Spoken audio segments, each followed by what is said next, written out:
Aweta dia de graça também, dia com nosso Wakariba, dona nosso criador graça para toda bendição com nossa rainha, com nosso povo da rainha. E awe outro dia especial, visitando bairro não, e awe nós na bairro de Poço Chiquito e bairro também de minha colega Wendy Cecília, ministro Wendy Cecília.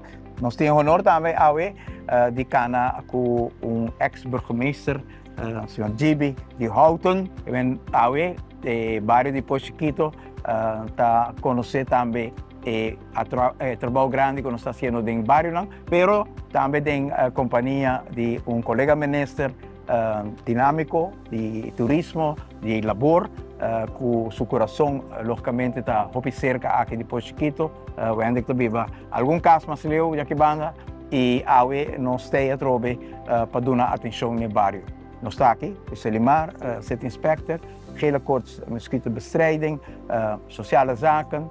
E nós temos a polícia de bairro também, Clarisca Velasquez, que ajuda a Pariba de Brug, Hopi Seguro, com atenção especial. Que awe, família de Poço Chiquito, nós estamos contentes com a porta está abrir e com a recepção está uno que está dando nós também energia e estímulo, seguido na nosso bairro atenção.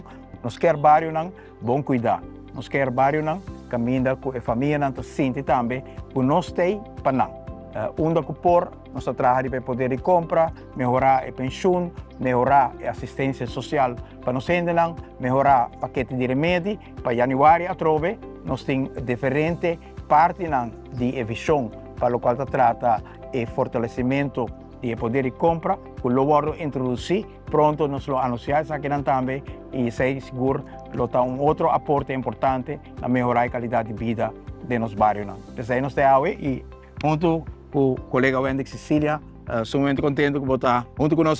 Me lobby sa Bombini, pero Poço Chiquito também preço casa também.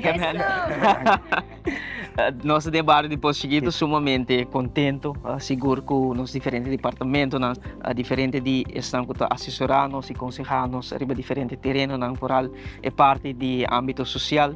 Canando de bairro, me quer conceito de ação de bairro, então um hobby bonita, onde o nosso primeiro-ministro Mike Eyman atacando e conectar com os gente, é um hobby importante para buqueda com a conexão sobre o gabinete do futuro, nosso visa com o nosso governo de pueblo e para pueblo e essa que significa com os ministros de nos gente também. Dank voor de uitnodiging, want u bent minister-president, u bent minister.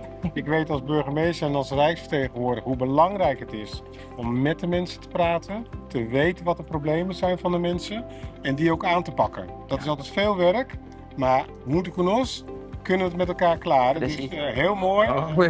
Dank je wel.